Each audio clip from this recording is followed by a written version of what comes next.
as a result of these small, peaceful protests that have taken place outside of the homes of members of the Supreme Court, the 6 conservative justices, the Senate immediately rushed out a bill to fund more police, to expand their security to the immediate families of the Supreme Court justices. CNN reports that the Supreme Court Police Parity Act was approved by unanimous consent, where it will likely pass the House of Representatives and be signed by President Joe Biden.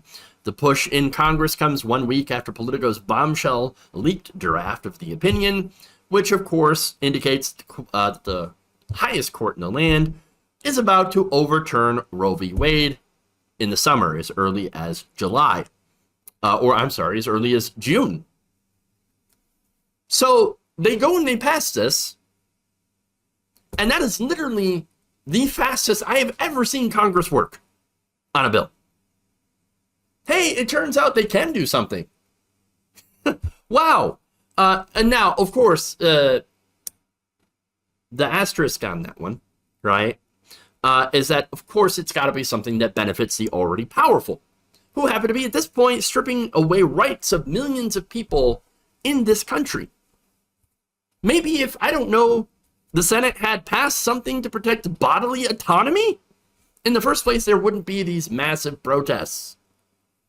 Now, Senators John Cornyn, a Republican from Texas, and Chris Coons, a Democrat from Delaware, introduced this bipartisan bill. Here's what Cornyn said about it. The events of the past week have intensified the focus on Supreme Court justices' families, who are unfortunately facing threats to their safety in today's increasingly polarized political climate. Who polarized it? Who polarized this climate? You know, by overturning 50 years of precedent on women's reproductive rights.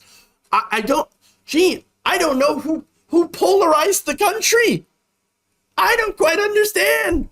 Where's this coming from? Says John Cornyn. Well, we got to do something. We got to protect, not women. We got to protect the Supreme Court justices from peaceful protesters outside of their house. I'm sorry, but that's the priority of Congress right now. That's the priority of both Democrats and Republicans. And in fact, I'll continue with the statement here. We must act to ensure justices and their families are protected from those who wish to cause them harm, peaceful protests, by extending Supreme Court police security to family members.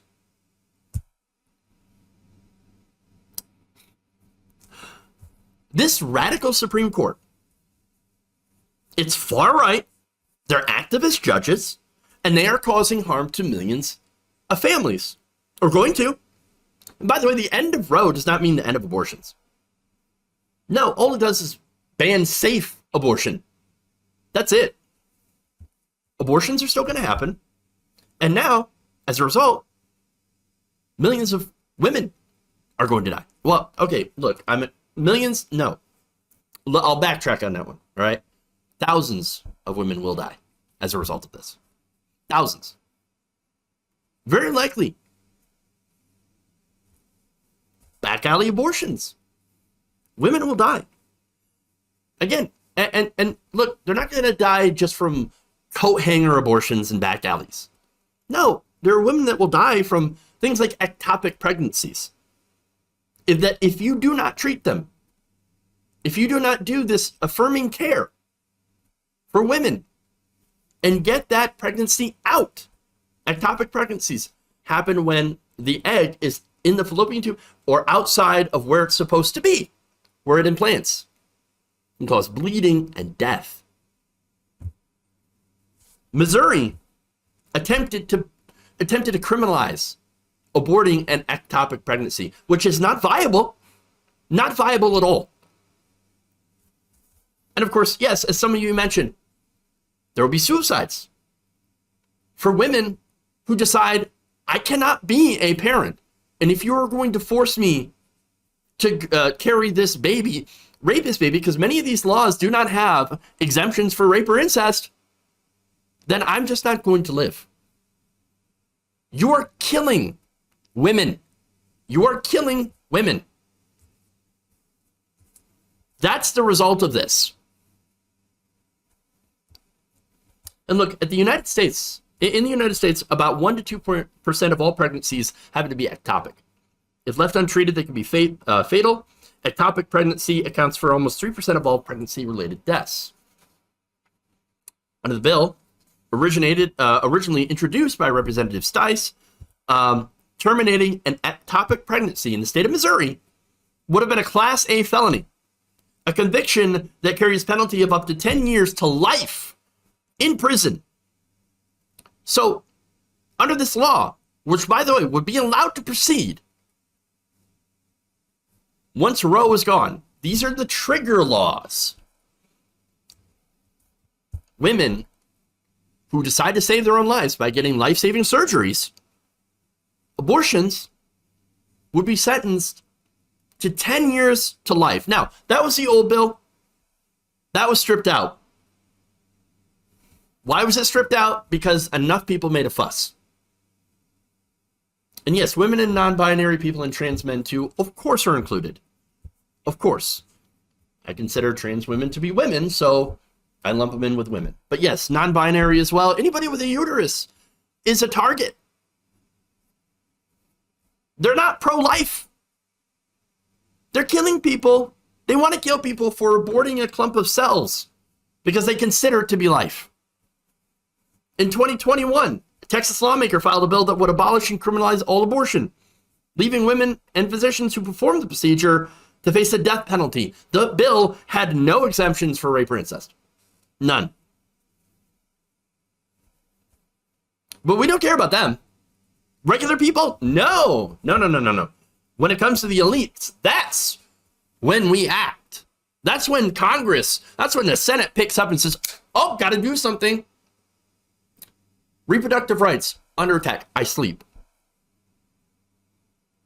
Protests in front of a Supreme Court justice's home? We must do something now. We have to act. We have to act. Here's Coons. Here's a Democrat saying if the families of Supreme Court justices have the same profile and exposure as the highest ranking officials in our government, they deserve the same level of protection. We must take threats that comes from extremes on both sides of the political spectrum against Supreme Court justices seriously. And that makes this bill an unfortunate necessity.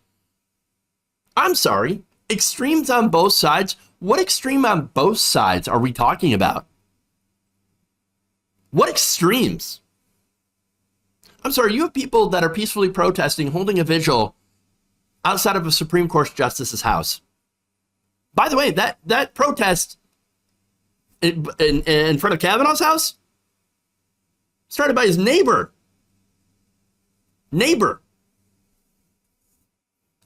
So yeah, they're in on it. They hate what's going on, taking people's rights. But no. That person, according to Chris Coons, extremist. It's an extremist on that side. But yeah, I mean, there's extremists on both sides. Both sides are equal. The people that are fighting for reproductive rights and peacefully protesting and holding a vigil versus, I don't know, the people that are blowing up abortion clinics. Extremes. Both sides. They're the same. No, they're not. They're not the same. How dare you even equivocate those two sides? They're not equal. They're not even. Not even at all. But no, they think you're the extremist. They think you're the extremist, not the justices who are the extremists, who are recruited from the Federalist Society and doing the bidding of a very small minority of people. The vast majority of Americans want abortion to be safe and legal, do not want Roe overturned. I've given you the polling on it. So many different times, so many different situations. Is there variability? Yes. Is it like, oh, well, but by the way, you know who came up with the whole trimester thing? It's not in science. No, that's Roe.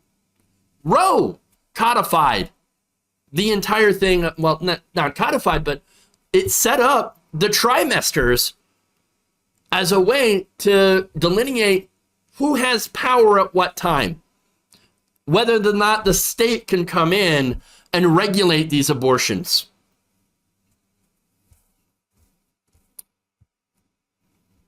They're against the people. They're against regular people.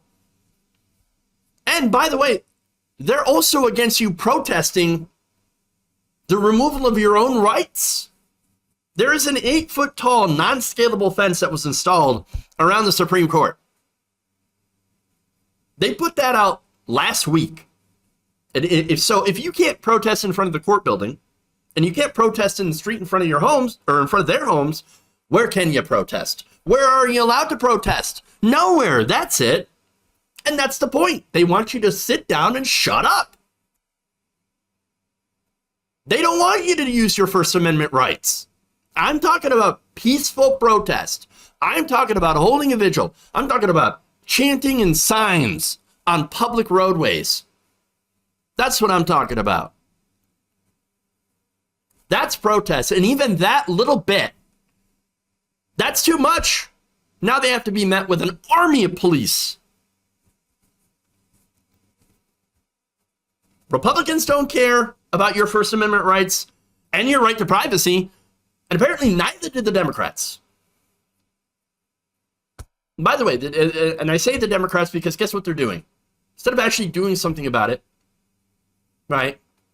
And I guess there's not much they can do now, but they had a chance.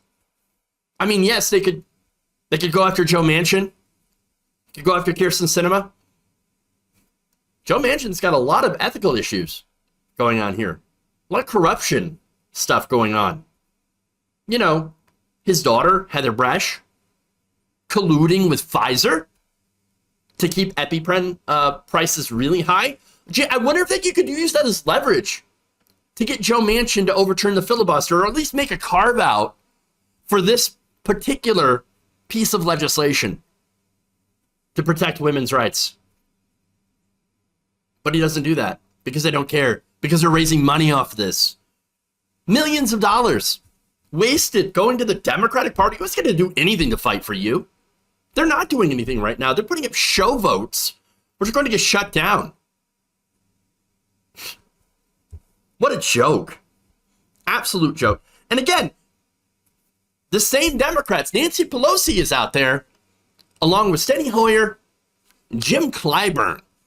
They're right now, well, not right now, but they were earlier this week, last week, stumping for anti-abortion, anti-choice Democrat Henry Cuellar in Texas. That's what they're doing right now with your money. But the Democrats tell you, just vote harder. I mean, that doesn't mean we're going to do anything, but just vote harder. It's a slap in the face to anybody who was impacted by this. Every single person with a uterus who was impacted by this. And they're shoveling more money to police to protect the elites, the unelected elites on the Supreme Court. It is absolutely disgusting what they're doing. Shame on them. Shame on all of them. But hey, you know what? That doesn't even matter, because guess what? They don't have any shame.